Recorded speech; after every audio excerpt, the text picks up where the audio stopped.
Welcome to this week's Off the Court, and with the England Full-Time Roses programme announced last week, we thought it was only right to get the big boss in, Jess Thirlby. Welcome to the show, Jess.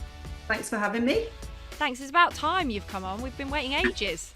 So have I. I never get an invite anymore. Well, we needed the announcement to happen first because I know you'd have been really secretive before then. So finally, we have the names in. 24 players named in the full-time programme. 5 new faces, but one of those returning as Sasha Glasgow after her injury. But look, this is a real statement of intent right now because this squad is pretty much going to lead us up to the Commonwealth Games next year. Yeah, it's exciting. As you say, 19 returning athletes, some of which are still pretty much in the early days of their international journey. But the introduction of those 5 players, as you say, Sasha being one of them, and some real young guns in Anya Williams, Yomi Wilson, Emma Rayner, like it's a really exciting group. And I think it's always important to make sure that we're paying attention to the other talent that's going to break through, whether it's in time for Commonwealth Games and or for the World Cup. And I think it's a really healthy group. And the challenge and competition in the programme has been what has been a really important part to some of the successes that we've had in recent years. So yeah, an average age of 25 years is healthy as we go into 2 major tournament years. So really looking forward to working with them all. I'm going to come to those young guns in a minute, and I like this average age of 25. But I want to start with sort of the process of getting into it, because I know whenever this kind of gets announced, there's always questions about how we pick this full-time programme. Yeah, so I'll try and be as succinct as I can, a bit of a challenge. But I think, yeah, when the Super League squads register their squads of 10, there's always a registration form that just asks for English eligibility and if Rose's programme is something they're interested in. So the very first part is just to tick that box. And then later on in the year, what we do is we look across the group and we do a long listing. So we start to look across all the English eligible athletes. We've got a group of assessors who assess their performances. Every minute played by those English eligible athletes are assessed against a set of criteria. And then we convene as a selection and assessor panel, and we long list a group of athletes that we feel, one, have said that it is something they're interested in, and 2, that we feel are showing the potential that we require against the benchmark of international netball. And we go back out with a long list of around 60 athletes, and we invite them to express an interest for either the Roses programme or the Future Roses programme, or both, if we feel that their profile suits either programme. And then what those athletes do is they will either submit an expression of interest, and then once we're down to the group of athletes that have stuck their hand up, that's when we go to a further selection, again with the assessors, a lot of objective data, but also coach and assessor insight, and then a selection panel, a smaller group, will go on to select the names that you've seen today. So yeah, I think it has many stages, and that's to try and keep the door open for as long as possible. But the important bit is our job really is to obviously select against international demands, not just that of what we see week on week in domestic competitions. So it is really challenging, but it's a really robust and rigorous process. And I'd like to think we are there to champion the athletes and give them as long as possible and as best possible chance of being selected. So I think we had like a 95% return rate to those athletes that we invited to express an interest, did submit an expression of interest, and then we've gone on to obviously name those squads to you guys. Well, in terms of the squad then, you've talked about the average age being 1, which is huge, because I know a couple of seasons ago, well, actually back at the Commonwealth Games, we had sort of what everyone talks about as an ageing squad. So that youth is really important. But where else did you think the biggest gains were needed? Yeah, look, I think there's a couple of big markers for us through our What It Takes to Win that we have to constantly be succession planning for. Obviously, we've got the positional depth, so we're really aware of some of those positions that we haven't necessarily been. We've had huge numbers, so the centre position, the goalkeeper positions, and that's really as a hangover of obviously losing some really experienced players in the last cycle. You know, the Serena Guthries, the Jay Clarks, the Jiva Mentors, Layla Guskus. It's kind of left, and we were aware of that. So I think we've had our eye on those young, talented players lower down in our pathway and across our MPL and Next Gen as well, to uncover who they're going to be. So I think there's the positional element, but also, you know, we've got players in SSN, but other nations have got players playing together. And so the challenge for us is always to predict and forecast how we can get those connections and combinations working, despite the fact that many of our players won't necessarily be playing in partnerships or units. The Diamonds have got that aplenty. The Jamaicans have really exploited that in SSN over recent years. So that's something that we're having to pay attention through our positional profiling. So we profile our athletes positionally against world's best, and we look at what it takes to win markers around the key areas of the game. So your conversion, your centre pass, your turnover, and all of those things have to come into play. But I would say positional depth, really important, combinations and connections. And that's why our Roses programme and the competition we get internationally are so important still at the moment, in order to kind of bridge that gap, because there are some things that our opponents have great advantage over us. And at the moment, the Roses programme, international competition, our ever increasingly strengthened NSL are all the kind of pivotal parts to us making sure we've got a quality team that can compete.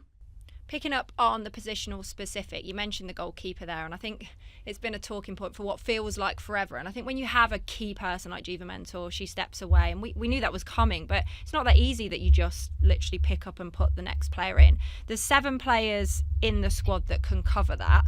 It always makes me laugh when I put Fran Williams in there, but she's been outstanding at goalkeeper, especially in some of the last few internationals. Have we got the right mix? Because you've got your Yomi Wilson in there, you've got your Raz Kwashi, who's having an outstanding Super League season, Halima Adio's back in that full-time programme, and a lot of people have been championing for Jazz Brown as well. Yeah, look, it's interesting because, as you say, I think when you look at the 7 names, you're right in the fact that we have seen them all pull on that goalkeeper bib. I think myself and the assessors and Anna are really keen that we feel we've got loads of talent across the goalkeeper position.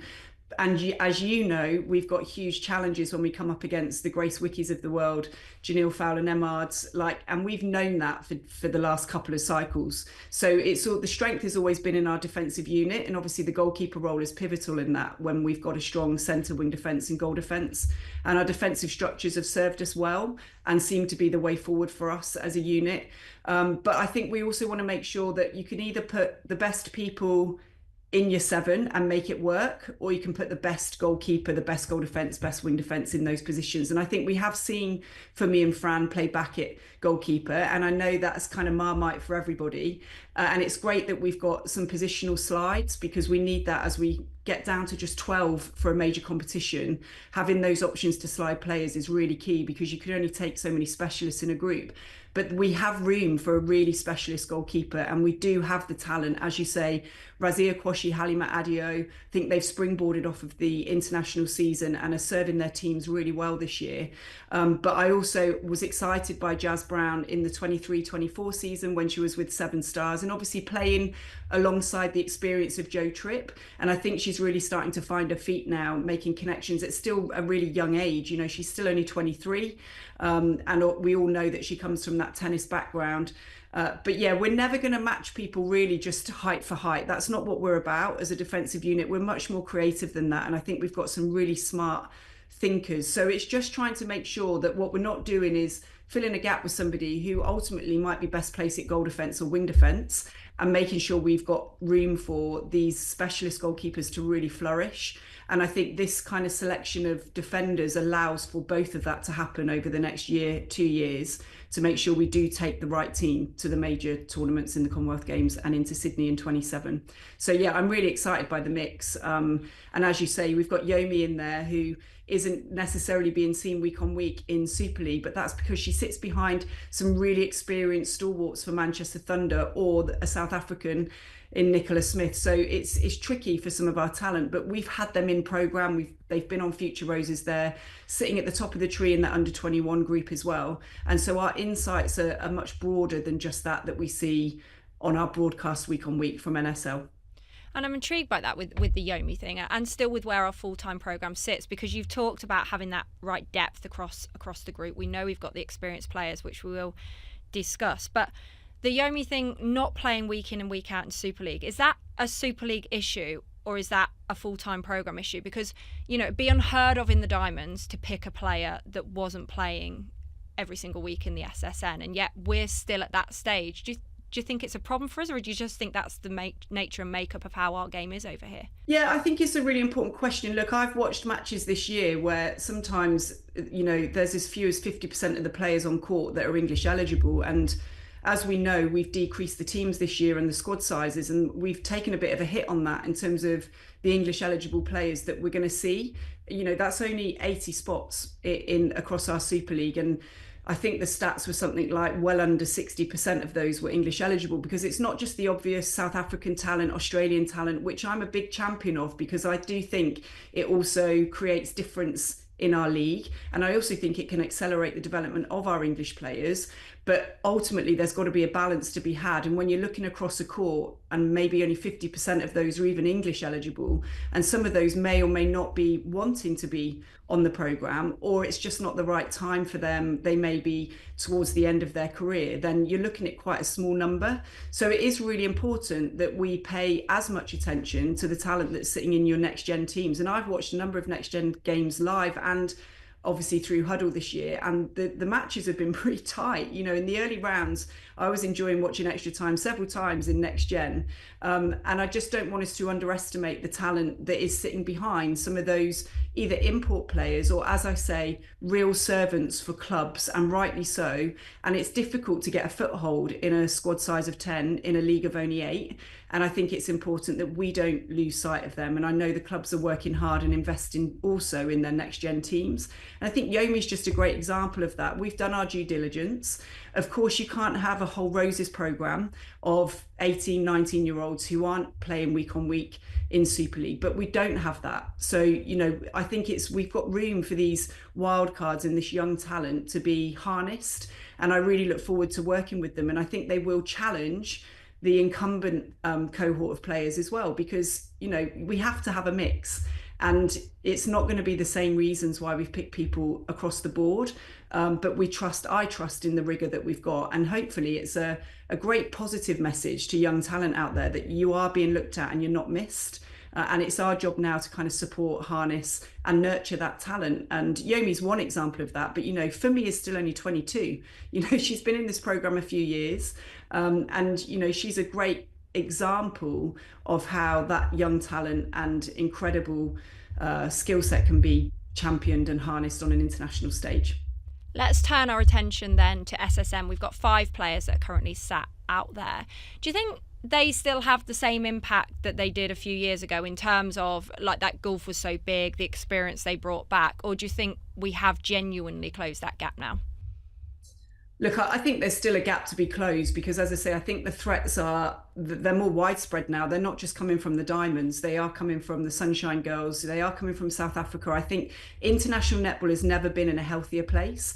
And whilst I say that as one of the nations trying to get gold, there's most probably more teams now that are capable of a result on any given day. But I do think for the sport, that's absolutely needed. And I think it's a great time to be kind of fighting for that. I think from a SSM perspective, you're right. We're at least a decade and some behind, ahead of those nations. And I do think the Jamaicans are kind of where we were 10, 12 years ago, where that impact of playing over there is having real dividends for their international team and their successes on an international stage. As I say, the biggest challenge for me is that we don't necessarily have those partnerships playing together over in SSN.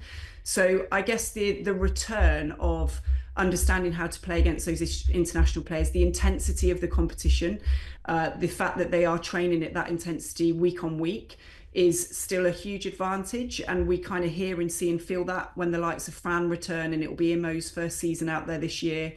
Of course, there's an advantage to that because they get underneath the skin of the very opponents. Imo played Diamonds Wing Attacks 3 games in a row just a couple of weeks ago. You can't really replace that experience at the moment in Super League, and that's just a reality. And international netball and the Roses programme is there to prepare the players for the demands of an international, and it's just not the same of any domestic competition. We've got to play our best game on the last day of a 10-day tournament, and we've got to be able to play 8 and 10 and be at our best right at the end. And we were a little bit short of that in the last World Cup, and we know that. So I think our role is still very unique in terms of preparing the players, but I think the psychological advantage to still playing in SSN is still there. I still see that as a strength. In an ideal world, I'd love it if we could have partnerships play together over in SSN and back here.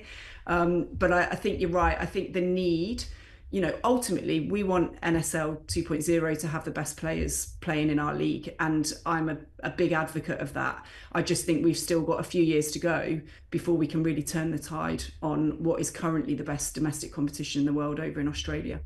I want to discuss partnerships quickly then. So Helen Housby, playing with Grace Nweke, is having an absolute outstanding season, but it has shifted her game. She's top of the goal assists in that league from such a dominant goal attack, and I've got some stat geeks for you, Jess.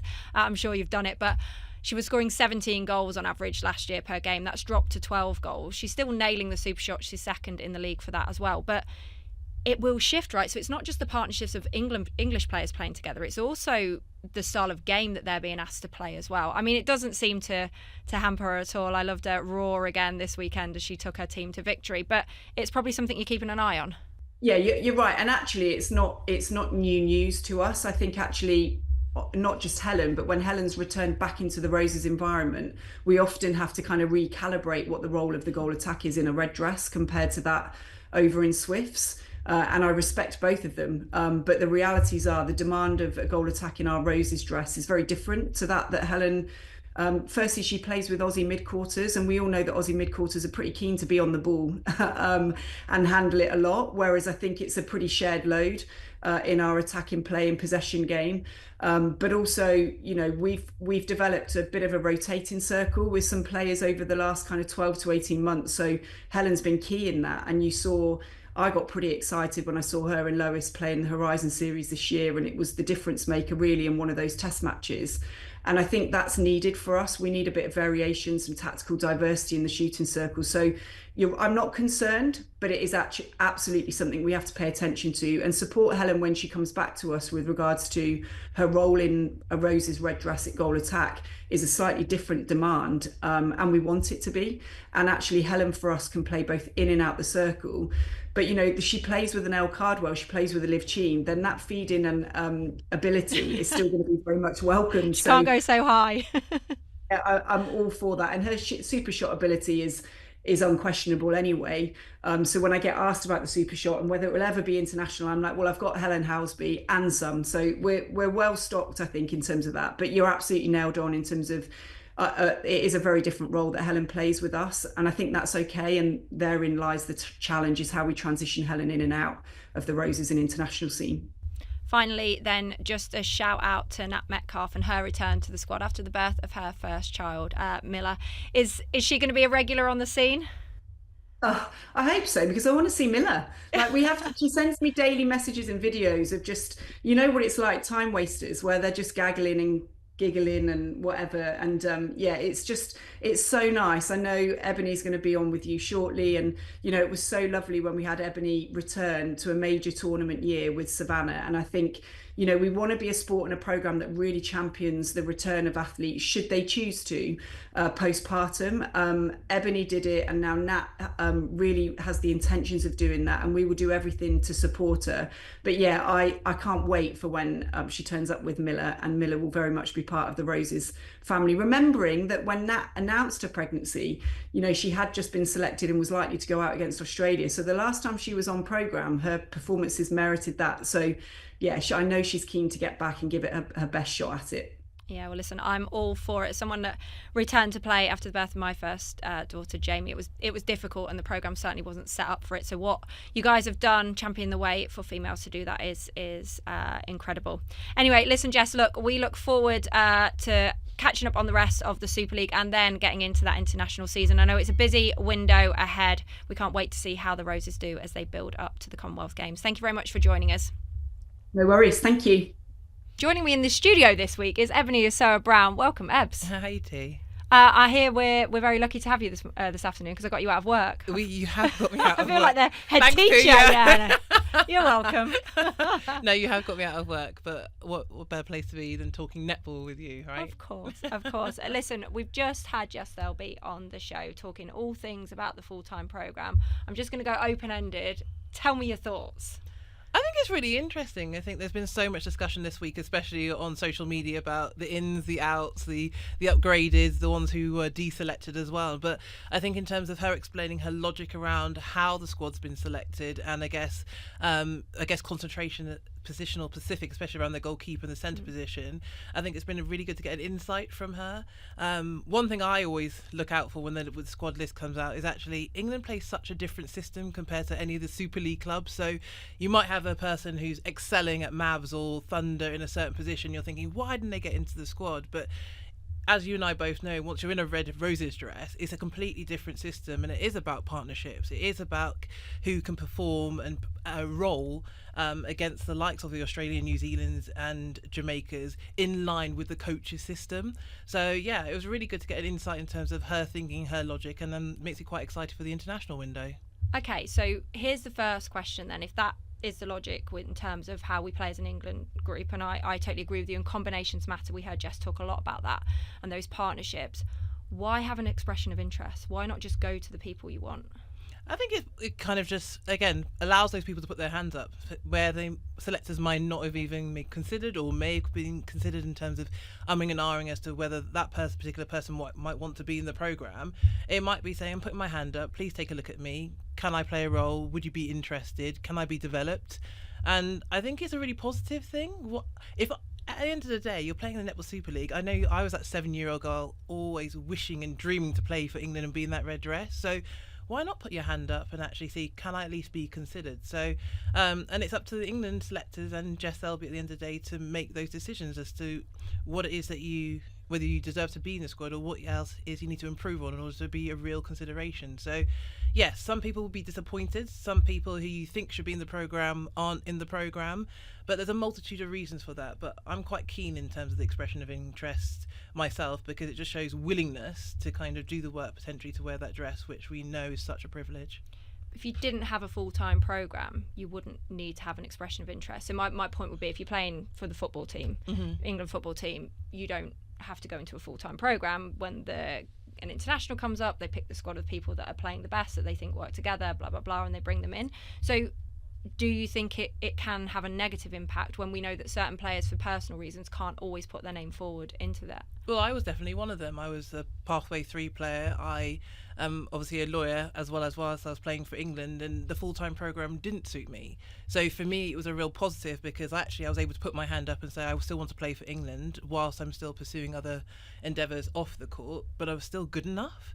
And without that expression of interest and that opportunity to trial for England, I never would have been in the roses dress, whilst I was still practicing law. So for me, it was a real positive thing. I think I take the point in terms of in other sports, they don't have the same setup.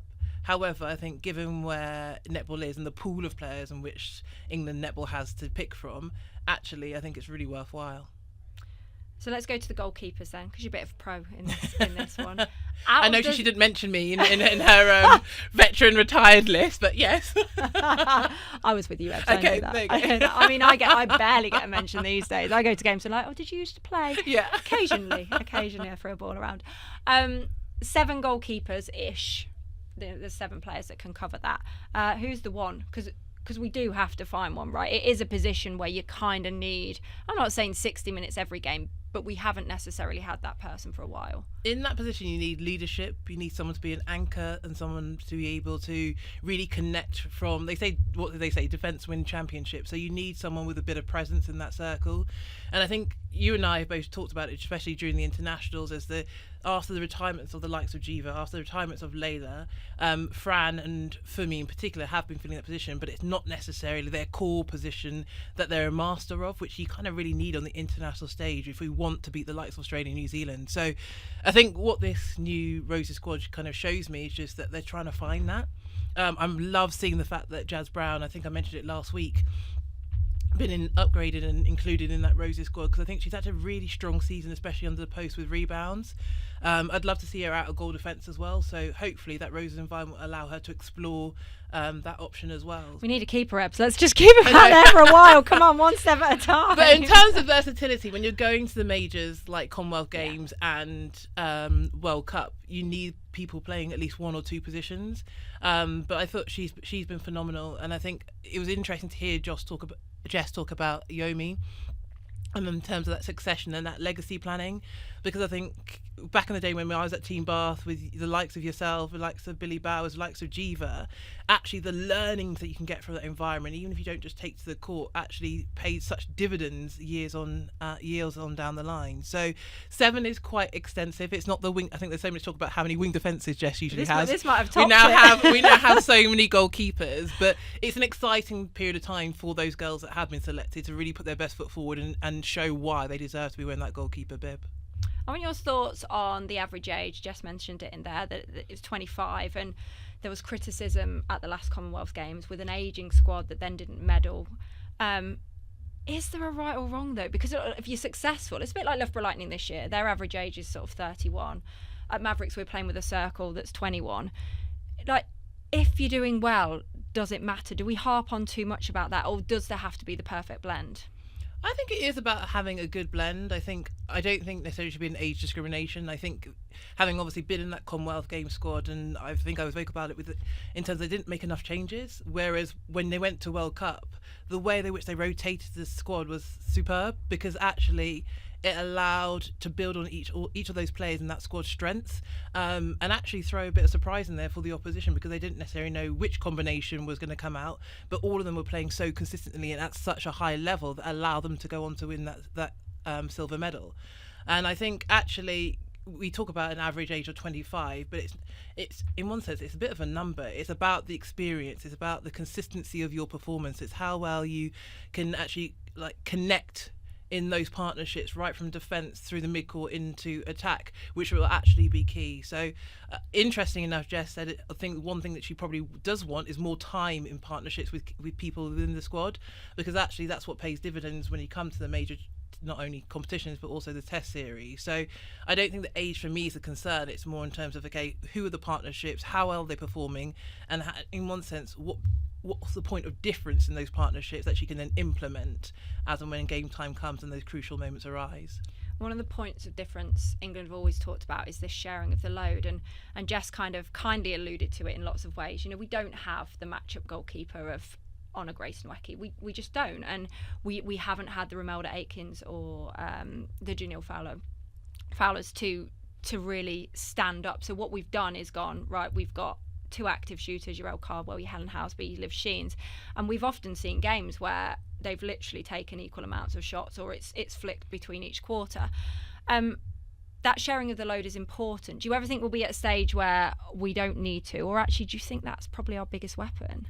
I don't think there'll ever be a stage where we don't need to. I think if we look back at history in terms of the likes of the teams, Australia's, New Zealand's, who have won Commonwealth Games consistently or World Cups consistently, they've had the Caitlin Bassett's, they've had the Janelle Fowler Nembars in terms of height, they've had the Irene Van Dijk's, and it's kind of proven in sense of if you've got a target shooter and a target point, tall timber, it kind of eases the load in terms of workload down the court compared to a rotating circle. However, I think one of the things that makes England so unique is how well we play with a rotating circle.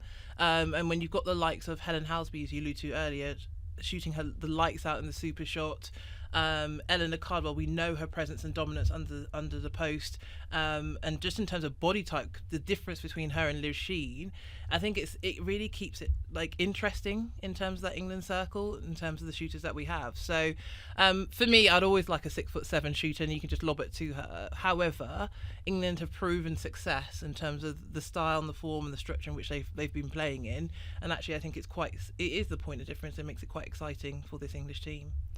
I always say if you can't fix the issue, solve the problem, right? So if the issue is we don't have a Grace Nweke under the post, but we know we've got incredible shooters that can pretty much shoot from anywhere, that can rotate, that can play across both positions, surely we need to start looking at the other areas. And one of the areas that I think has been neglected quite a bit, and I say this because I am one, was a wing attack. Nat Metcalfe will return but again, she left a huge hole as well. We've seen like Jess Shaw in that. We've seen Liz Scholes, Emma Rayner's now been brought up into the squad. Do you think we're paying enough attention to that? When Jess was talking about Helen Housby, she was talking about how different her game's going to be when she returns, and it's not just about the feed into the circle, it's also going to be about who helps her on that line. Yeah, and I thought Lois Pearce in particular, and as Jess alluded to in the Horizon series, was phenomenal in that wing attack position. Given the occasion, just the maturity of her performance was really pleasing to see, and I think she did answer a lot of questions at that point in time, but we know she's been injured now, so in terms of who's stepping up, who's the number 2, number 3 in that wing attack position, is still a question to be asked and answered. I thought Emma Rayner this year for Manchester Thunder has done a fantastic job. I think quite often we confuse the two between, is that Nat Metcalf or is that Emma Rayner? So I think it's, again, an exciting opportunity for her to step into this environment. And you can't buy experience. The only option is to give them experience in that role and see how it pans out. And as you and I both know, the test series is a great option to do that. You might draw critique, but actually you still find out quite a lot of information as to how they cope, how they fit into the structures and styles of Jess Thirlby's style in international matches, and actually whether what needs to be tweaked or whether it needs to be rethinked. Last question on England then. Who or what gets them over the line at the Commonwealth Games? Who gets them into that final? Ooh, Tamsin. Right, good one. I don't think it's going to be down to one person. You don't have your Serena Kirstens of this world, who's just that maverick, not only in leadership and that I guess match-winning interception, who can kind of really galvanise the team. Fumi not enough to do that? I don't think on the international stage, in my opinion. I think great for London Pulse and the Super League, but I think when I've watched Fumi in rounds, the test series against like Australia, they get Australia a bit smarter in terms of playing around her. So I would say I don't think it's going to be down to one person. I really do think it's going to be a squad effort, and that's not necessarily sitting on the fence, but I think that's the nature of England. You've got a bunch of really experienced superstars, but actually across the tournament of 8 games in 10 days, you're going to need everyone to pull their weight. Cool. Well, listen, I could talk to you about the England stuff all day long, and I'm sure when the internationals start, we will be chatting lots more about it. But before I let you go, we've got a massive round coming up, as top 4 could be decided. I said this last week. Top 4 could be decided this week, Ebony. Hit me quickly. Who is going to make it? You're still sitting there with Nottingham Forest are going to be in the top 4. I still think Nottingham Forest, I know you're going to be really upset, are going to be in the top 4. I think obviously round 13 and 14 will be a rematch of round 6 and 7, and I think just the matchups coming up, obviously Forest will be playing Panthers and they'll then play Rhinos, whereas Mavs are playing Lightning and then Thunder, who have already qualified for the final 4s, and I just think the run-in might be a little bit smoother for Forest compared to Mavericks. However, anything can happen. It's like what team turns up on the day. But like you said, a couple of weeks ago, the performances of Raz, the performance of Emily Andrew, Izzy Phillips have been absolutely sensational. But Forest, they looked pretty tidy at the weekend when I did commentate on the game against Loughborough Lightning. I asked Vic Burgess, are you still scratching your head about that one? They did the double on the derby against them, and they seem to be in scintillating form. So it could be Mavericks, it could be Forest, but I think that's the most exciting thing about it as we head into that kind of final stages. Well, I hope my lot are listening back home. So there you go. You can take that as a bit more fuel for your fire this week, guys. But listen, Ebony, it's always a pleasure to chat. I think the announcement of the England squad has got us all questioning things and debating, which is what it should be about. And we look forward to going into round 13 this weekend, where top 4 may just be decided.